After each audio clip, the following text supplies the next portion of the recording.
And 3 days after the birth, my husband finally came. But he was not alone. He brought an unknown woman with him. I was taken aback, but I tried to get a word out. "Who is this woman?" I managed to squeeze out a few words, and my husband smiled and said, "She's my girlfriend. Or better, my future wife."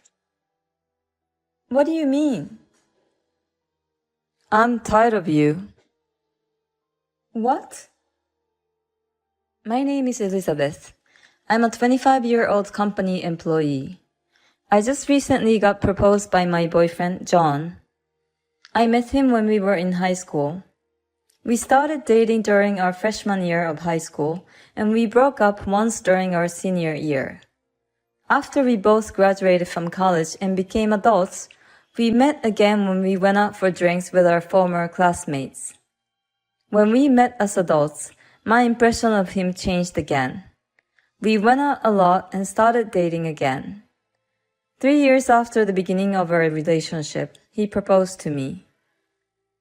"I will love you, Elizabeth, for the rest of my life.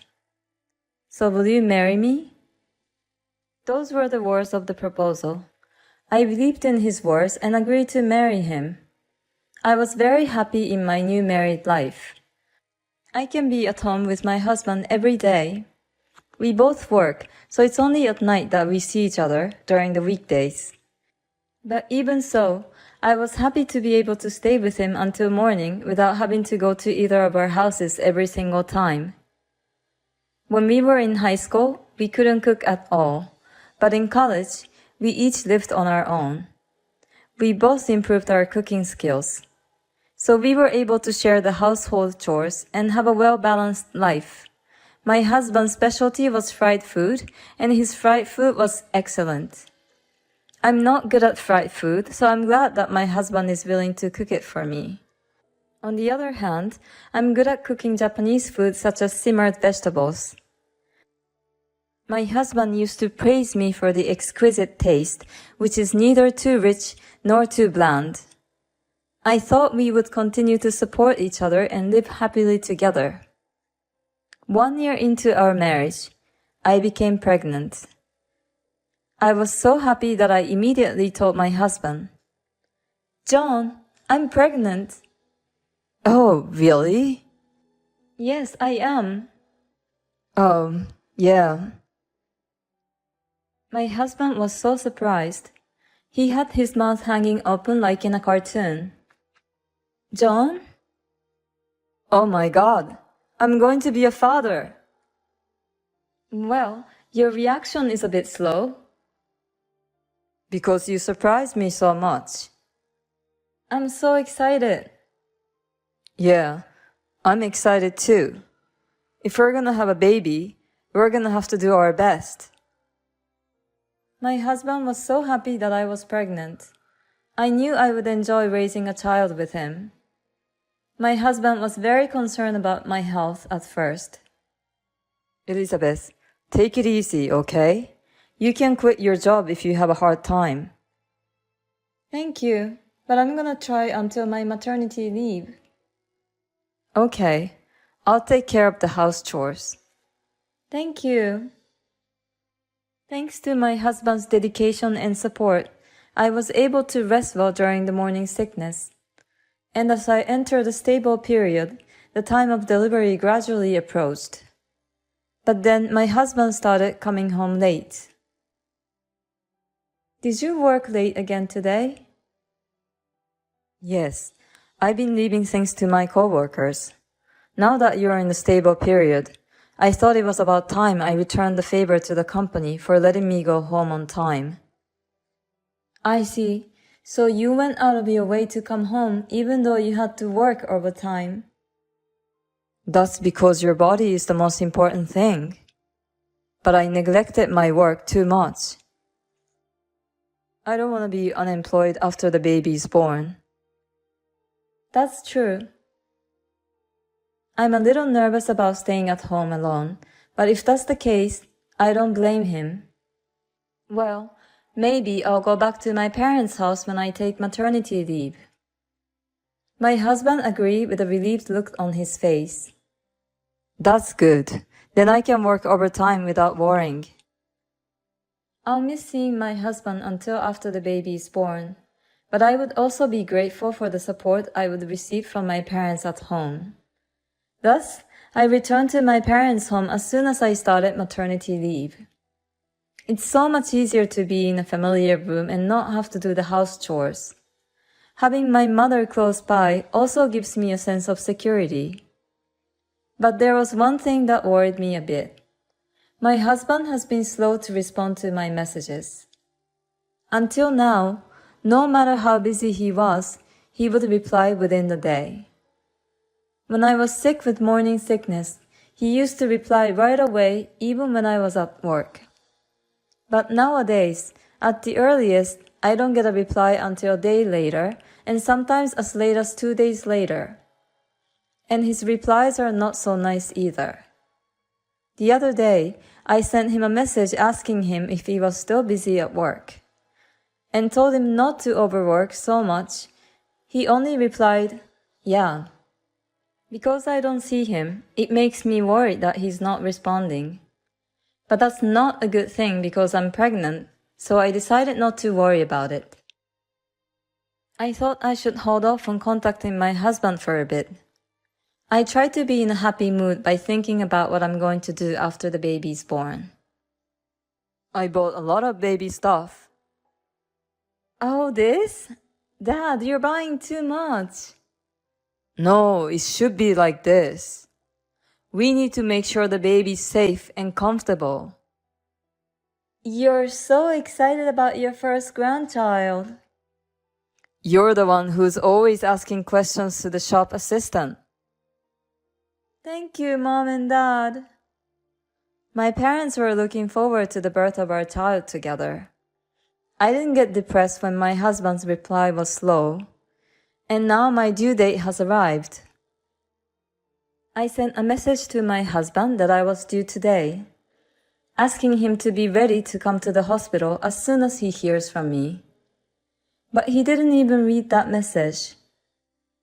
Well, maybe it's because he's at work. My husband knows that my due date was coming up, so he could have been a little more aware. And my labor pain started, and we went to the hospital. I was finally going to have the baby. I didn't have the time for calling my husband myself anymore, so I asked my mother to leave a voicemail telling my husband that I was going to give birth today. But he didn't show up even at night. He didn't return any of my calls. I went up to the delivery table without him. The birth was harder and longer than I expected. Because of the umbilical cord was wrapped around the neck of my baby, I couldn't easily deliver the baby. The baby was born almost a day after the contraction started. But when I saw my baby with my own eyes and picked the baby up in my arms, all my fatigue and pain were gone right away. It was a beautiful baby girl. You did your best to come into the world, didn't you? I said goodbye to my baby for a moment, then I laid down and rested my body, which had been exhausted from the long hours of labor and delivery. Later, I woke up in my hospital bed to find my mother watching over me in my hospital room. Are you feeling better? Yeah, I feel pretty good. Well, I'm glad to hear that. Hey, what's wrong with you, Mom? You don't look well. I mean, I haven't heard from John since then. Yes, that's true. What the hell is my husband doing? We've already had a baby. I was so mad. Why didn't he come to the hospital? I sent him a message saying, "The baby's already born." A few hours later, he replied that he could go to the hospital the day after tomorrow. Why can't he prioritize to come here? I basically tried not to think about anything negative until the birth. Now that the baby's born, I don't have to suppress those emotions. Why can't you come now? When your own child is born, you should fly in. Is your company so strict that they won't let you leave? I put all my anger into the message I sent him. But my husband only read the message and did not reply. What is this already? He was so happy when I told him I was pregnant. Why does he seem so disinterested now? My parents were furious at my husband's unreasonable attitude. My father said he would give him a lecture next time. 3 days after the birth, my husband finally arrived. But he was not alone. He brought an unknown woman with him. I was so surprised that I couldn't speak. You seem to be in good condition. Then don't send me a message like you're in a dire straits. Huh? He not only came with an unknown woman, but I suddenly had to face my husband's cold attitude. I was taken aback, but I tried to get a few words. Who is this woman? I managed to squeeze out those words, and my husband smiled and said, My girlfriend, or better, my future wife. What? Then the woman next to him said, Oh no, what do you mean by future wife? She laughed and lightly tapped my husband's shoulder, saying, Oh no, I'm embarrassed. What do you mean? You don't get it, do you? It means that you and I are divorced. What? Wait a minute. You mean you were having an affair? Well, adultery doesn't sound so good. It's more like I found someone new to love and we hooked up.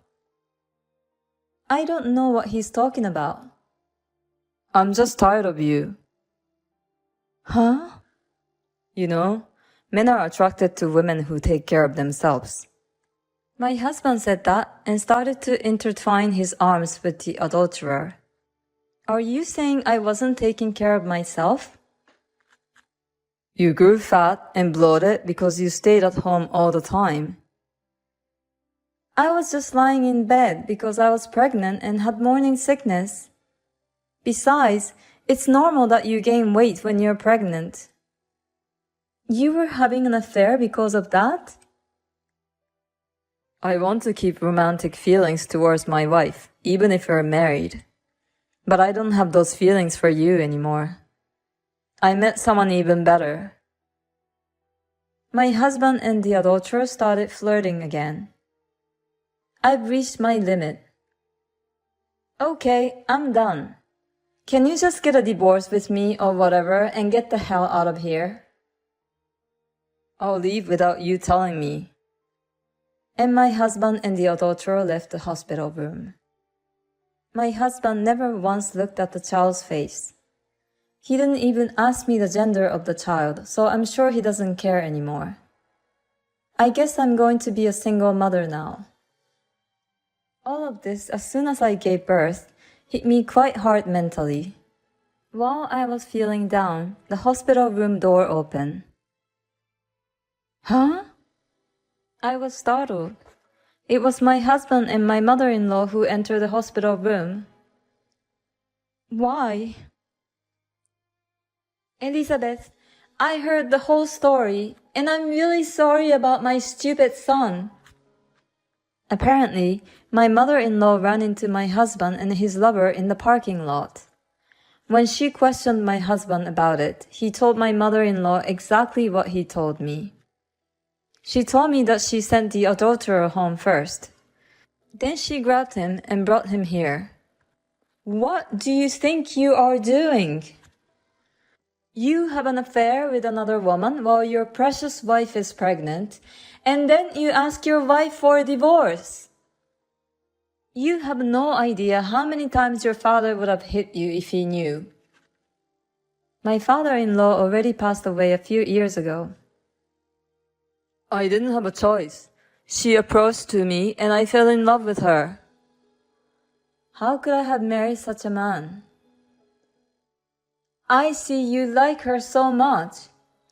Elizabeth, do you still want to stay married to John? My mother-in-law asked me that, but I had already decided on my answer. No, I want a divorce now. Well, that's fine. My husband's face lit up when he heard that. Then there's nothing wrong. Then you're going to pay alimony for your adultery and child support. What? Of course you do. You committed adultery. You have to take responsibility for that. And if you divorce Elizabeth, I'll stop sending you money. What? No way. Sending money? What do you mean sending money? What? Elizabeth didn't know about this? His income is so low, so he asked me to send him a few $1,000s every month. He said he was trying to protect his life with you. I never heard that. My husband's salary was low, but I was making up for it with my higher salary. In other words, he was using the money my mother-in-law sent him to pay for his affair.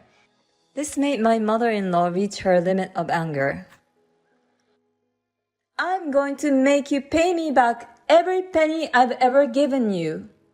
I will cut all ties with you. Don't you ever come back to my house again. No, wait. Elizabeth, I'm sorry to have disturbed you. I'll get you a good divorce attorney. And you can take as much money as you want out of this guy. Oh, thank you very much. And my mother-in-law left the hospital with my husband. I demanded divorce, alimony, and child support from my husband. Of course, I also demanded alimony from his adulterous partner. My husband was deep in debt, and my mother-in-law abandoned him. And the adulterous partner left him too, because he was no longer needed if he doesn't have any money. He spends his days paying alimony and child support while living alone and poor. Of course, I have no intention of letting my child see my ex-husband. I just want him to feel sorry for the rest of his life while paying the money. I, on the other hand, have returned to work as a single mother, and I'm working hard while raising my child. I still keep in touch with my mother-in-law and show her my grandchild's face. My ex-husband was an asshole, but I can thank him for letting me meet my mother-in-law, who is a wonderful person. Having an affair while pregnant is disgusting. I wish there was a harsher punishment for him. But I'm glad the woman got rid of that kind of scum. I hope you and your daughter live happily together from now on.